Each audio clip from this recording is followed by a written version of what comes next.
Well, hello there. My name is Hannah and this is Gamers Waypoint.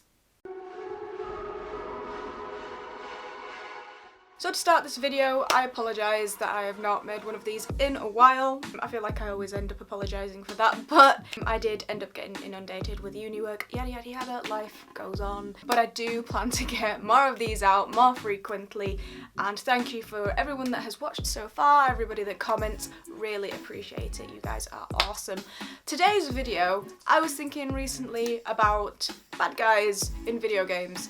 And then I got to thinking about how they're all pretty typical. If you play something like Resident Evil or you end up playing something like Final Fantasy, they're just total maniacal, egotistical maniacs, really. Hence the maniacal, I suppose. But basically, they're usually quite brutish, or at least brutish.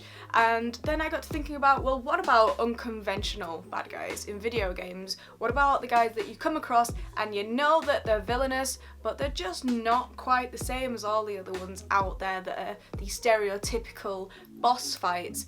And some of these aren't even boss fights at all. They are just kind of examples of the guys that you come across in video games and you're like, you are swine, but you're just not quite the same kind of swine as all the other swine I've had to brutishly force my way through in this game. So without further ado, let's talk about unconventional villains and bad guys in video games. So starting off this list is a character that I haven't come across for many a year because I haven't replayed the game, which I would love to do, but also if, you know, Activision wants to do a remake, I wouldn't be opposed to it.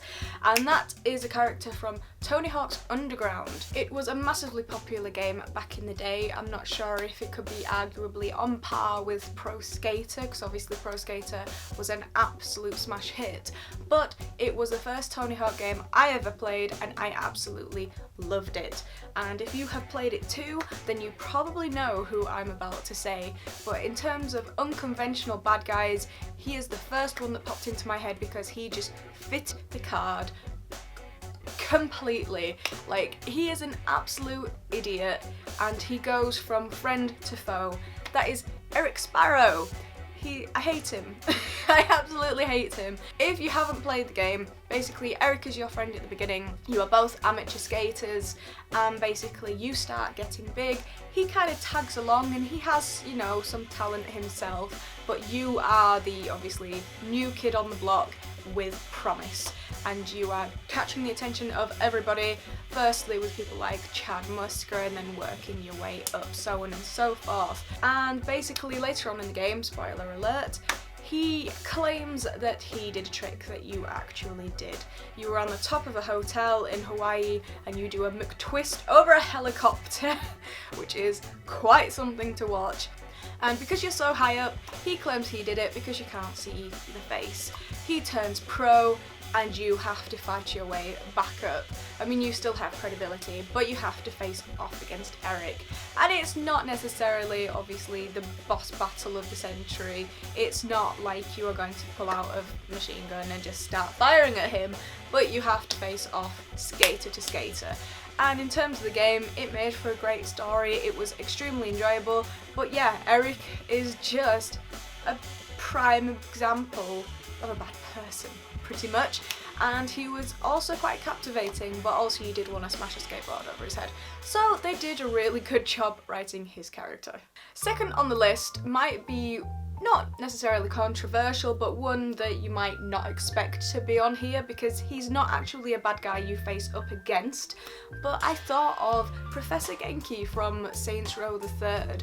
Now don't get me wrong, I absolutely love this game. I love all the Genki Ball missions and the Super Ethical Reality Climax series as a whole. It's just super fun to go through, and obviously it's completely mindless and nonsensical, and that's what I love about the game. But when you start to think about it, there are some missions that you do for Professor Genki to kind of get him to places with regards to Genki events, and basically he's a sicko. He is absolutely twisted. You have to keep him happy, and the ways that you have to keep him happy are by like killing mascots that actually work for the show, just running over pedestrians, hitting other people's cars, causing loads of damage.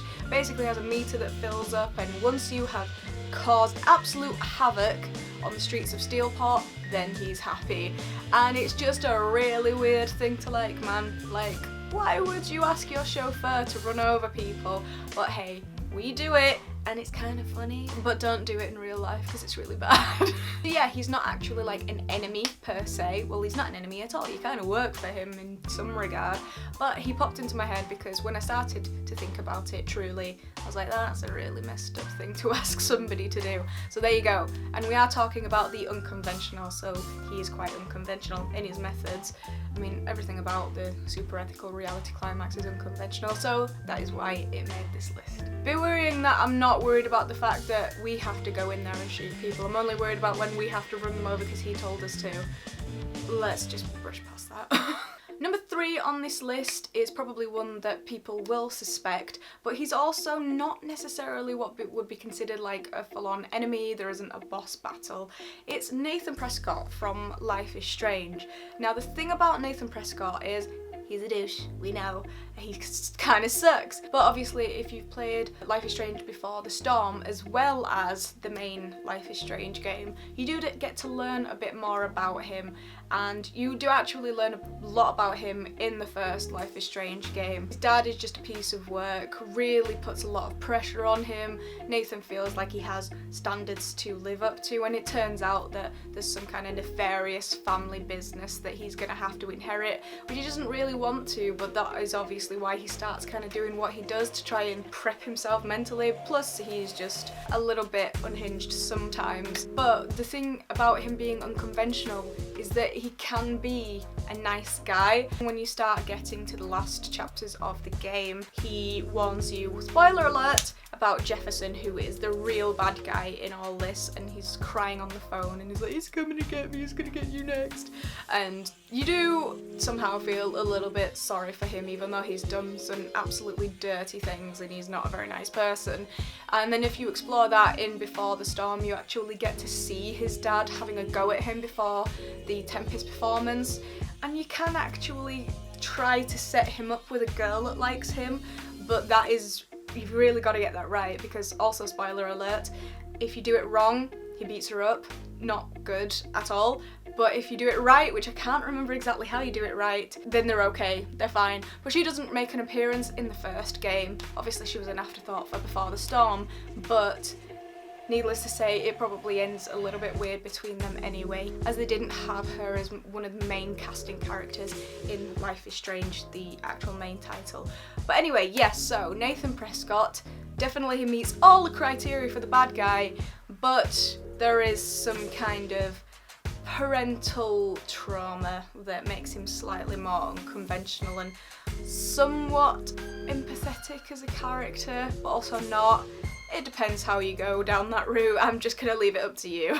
Number 4 on this list is from a game that you've heard me talk about before. Well, actually, you've heard me talk about the third game, but it's from Shenmue. But this character does make appearances throughout the 3 games, and it's Chai, which is one of Landy's little associates and basically runner boys to try and make your mission to avenge your father just that little bit more difficult. The reason I chose him as an unconventional one is, one, because he's just odd as a person, human entity? I don't know. The guy's weird, to put it simply, but at the same time, usually when you encounter bad guys in games, or at least from the way I see it, is they have some sort of agenda to be the top dog themselves. They're working their way up, even if they're serving somebody. So like if you've ever played the Yakuza games, you face off against a load of henchmen, but basically everyone that you encounter in the different gangs still has hopes to basically be the boss man themselves,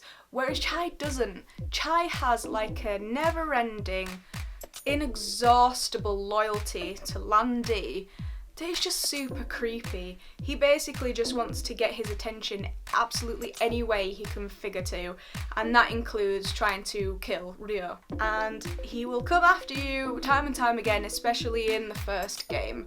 And he's just a nuisance. He's actually just really annoying, but some of his boss fights, or at least, mini boss fights, can be a bit challenging. He can just be a little bit tricky because he hops around a lot and he's quite acrobatic. But yeah, I thought he was worth mentioning on this list because he's just completely strange, and that's coming from me. But yeah, he creeps me out. He's definitely a bad guy, but he doesn't have this bigger picture that a lot of bad guys have. He's very happy serving within the chain and just kind of has a man crush on Landy, I think. I'm just gonna leave it at that.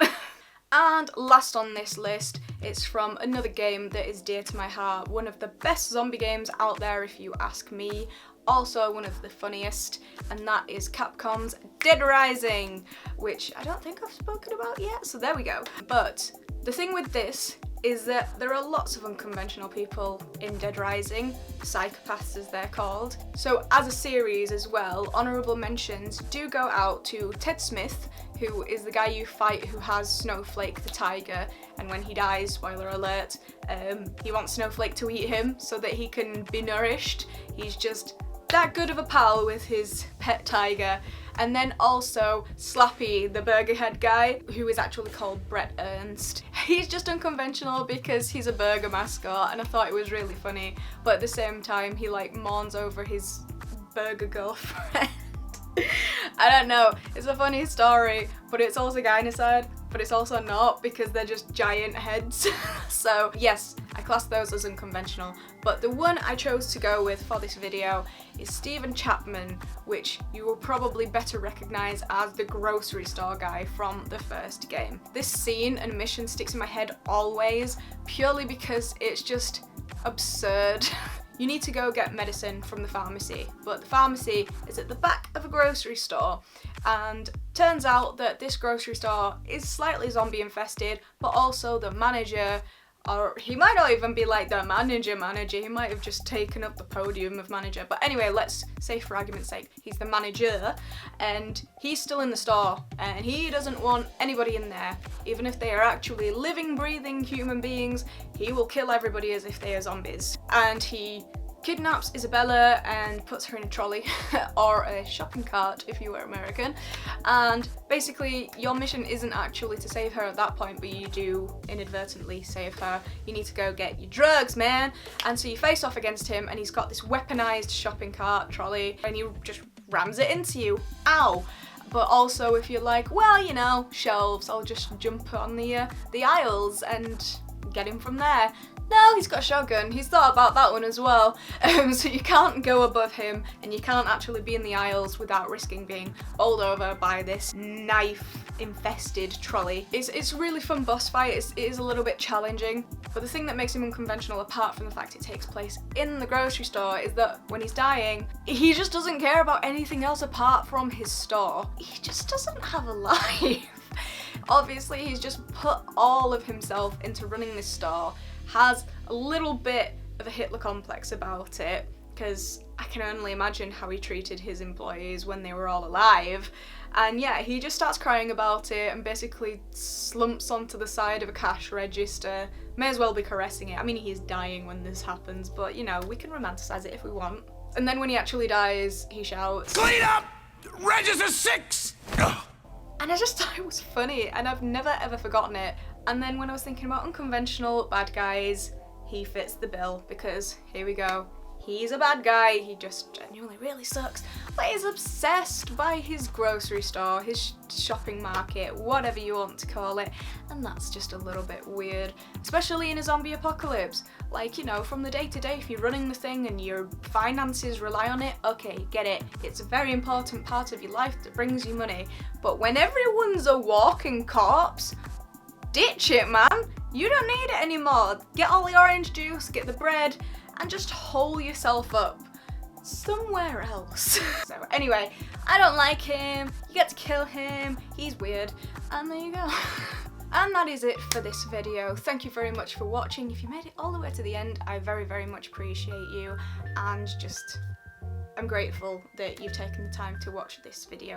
I hope that you enjoyed it and found it at least somewhat informative. If you can think of other unconventional bad guys in gaming, please do let us know in the comments below, and then maybe we can make another video, a follow-up. If you would be so kind, consider subscribing, liking, sharing. It helps us out a lot, so we'd very much appreciate it. And until next time, I hope you have a great day, stay safe, and I'll see you at the next waypoint. See you later, guys.